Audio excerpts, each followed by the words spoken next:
Hello दोस्तों, my name Rajesh Negi और आज हम पढ़ेंगे बीएससी फर्स्ट ईयर की इनऑर्गेनिक केमिस्ट्री का एक और लेक्चर एटॉमिक ऑर्बिटल अर्थात परमाणविक कक्षक। तो दोस्तों शुरू करते हैं। कक्षक नाभिक के चारों ओर का त्रिविमीय आकाश में वह क्षेत्र जहाँ किसी निश्चित ऊर्जा वाले इलेक्ट्रॉनों के पाए जाने की संभावना होती है कक्षक कहलाता है। अर्थात नाभिक के चारों ओर का वह संपूर्ण भाग जिसमें कि निश्चित ऊर्जा वाले इलेक्ट्रॉनों के पाए जाने की संभावनाएं सबसे अधिक होती है कक्षक कहलाता है। तो अब हम यहाँ पर देख लेते हैं। जैसे कि सबसे पहले देखे हैं तरंग सिद्धांत। तरंग सिद्धांत के अनुसार जैसे कि डी ब्रोगली का सिद्धांत था कि उन्होंने बताया था कि जो इलेक्ट्रॉन होता है वह कण तथा तरंग दोनों के समान व्यवहार प्रदर्शित करता है। हाइजेनबर्ग की अनिश्चितता के सिद्धांत। इस प्रकार के सिद्धांतों के कारण किसी परमाणु में जो इलेक्ट्रॉन होते हैं उनकी जो एक स्थान पर पाए जाने की अधिकतम संभावनाएं होती है उसी को ही कक्षक कहा जाता है। जैसे कि ये परमाणु है और इसमें जो इलेक्ट्रॉनों के पाए जाने की संभावना है वह सभी जगह पर है। अर्थात इसमें इलेक्ट्रॉन जो है वह सभी जगह में फैले हुए हैं। और जो बोर का परमाणु मॉडल था, बोर के परमाणु मॉडल के अनुसार बोर ने बताया था कि जो परमाणु होता है उसके केंद्र में एक नाभिक होता है अर्थात न्यूक्लियस होता है और उसके चारों ओर KLMN कक्षक होती है और इन कक्षकों में इलेक्ट्रॉन पाए जाते हैं। अर्थात बोर के परमाणु मॉडल के अनुसार नाभिक के चारों ओर कक्षकों में इलेक्ट्रॉन पाए जाते हैं और तरंग सिद्धांत के अनुसार इलेक्ट्रॉनों के पाए जाने की जो व्यवस्था होती है वह त्रिविमीय आकाश में कहीं पर भी अधिकतम संभावनाओं को प्रदर्शित करती है इलेक्ट्रॉनों की। अर्थात तरंग सिद्धांत के अनुसार इलेक्ट्रॉन परमाणु में सभी जगह पर उपस्थित रहते हैं और बोर के परमाणु मॉडल के अनुसार जो इलेक्ट्रॉन होते हैं वह कक्षकों में पाए जाते हैं। अब इसमें आगे देख लेते हैं। कक्षा नाभिक के चारों ओर का वृत्तीय पथ जिसमें इलेक्ट्रॉन घूमते हैं कक्षा कहलाता है अर्थात ऑर्बिट कहलाता है। और कक्षक नाभिक के चारों ओर का त्रिविमीय आकाश जिसमें इलेक्ट्रॉनों के पाए जाने की प्राथमिकता अधिक होती है अर्थात संभावना अधिक होती है कक्षक कहलाता है। कक्षा जो होती है वह वृत्ताकार होती है और कक्षक जो होती है वह विभिन्न आकार के होते हैं जिसमें कि S आकार के कक्षक जो होते हैं गोलाकार होते हैं, P आकार के जो होते हैं और डंबल के आकार के होते हैं, D आकार के जो होते हैं और द्विडंबल के आकार के होते हैं। कक्षा की अवधारणा को बोर ने प्रस्तुत किया था और कक्षा की धारणा को तरंग प्रकृति के आधार पर प्रदर्शित किया गया था। और कक्षा जो होती है वह दिशात्मक प्रकृति की नहीं होती है और कक्षक जो होते हैं वह दिशात्मक प्रकृति के होते हैं।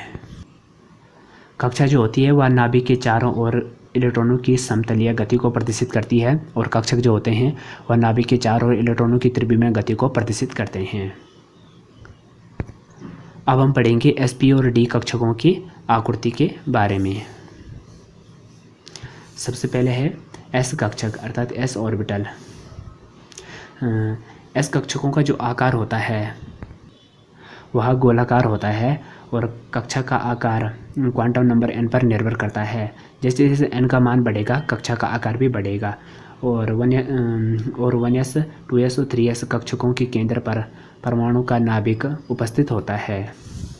जैसे कि ये S कक्षक है और इनका जो आकार है वह गोलाकार है और जो इसमें इलेक्ट्रॉन है वह तरंग प्रकृति के कारण सभी जगह पर उपस्थित है जहाँ पर उनके पाए जाने की संभावना अधिक है।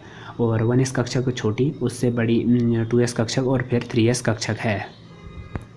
और अब देखते हैं 1s कक्षकों के लिए n की वैल्यू 1 और m की वैल्यू 0 है और l की वैल्यू भी 0 है और s प्लस 1/2 और माइनस 1/2 है। और 2s कक्षकों के लिए n2 और mo और lo है और s प्लस 1/2 और माइनस 1/2 है। अब देखते हैं p कक्षक। प्रत्येक p कक्षक जो होती है वह 2 लोब से मिलकर बनी हुई होती है जिसमें कि एक लोब ये और एक लोब ऊपर की तरफ है। और p कक्षक जो होती है वह डंबल के आकार के होते हैं और p कक्षक एक दूसरे के साथ लंब बनाते हैं और इन कक्षकों के आधार पर px py और pz और px py pz नाम दिया गया है। अतः पी कक्षक जो होते हैं वह 2 लोब से मिलकर बने हुए होते हैं और पी कक्षक के जो आकार होता है वह डंबल के आकार का होता है और यह परस्पर आपस में एक दूसरे के साथ लंब बनाते हैं। और इनके जो अक्ष होते हैं, जैसे कि जो ये पी कक्षक है या एक्स अक्ष पर उपस्थित है तो इसका नाम पी एक्स कक्षक है। और जो ये पी कक्षक है यह वाई अक्ष पर उपस्थित है तो इसका नाम पी वाई कक्षक है। और जैसे कि इसमें ये कक्षक जेड अक्ष पर उपस्थित है तब इस पी कक्षक का नाम पी जेड कक्षक है।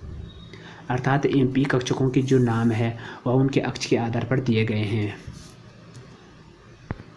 तो दोस्तों इतना तो आप समझ ही गए होंगे।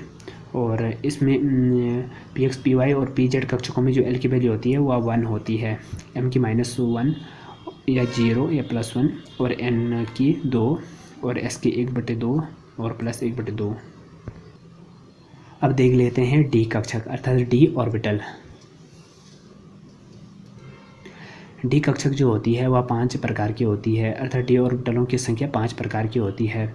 प्रथम 3 डी ऑर्बिटल जो होते हैं अर्थात D X Y, D X Z और डी वाई जेड, उनमें 4-4 लोब्स होते हैं, 4-4 लोब्स के बने होते हैं, अर्थात डबल द्विबंध के होते हैं या डबल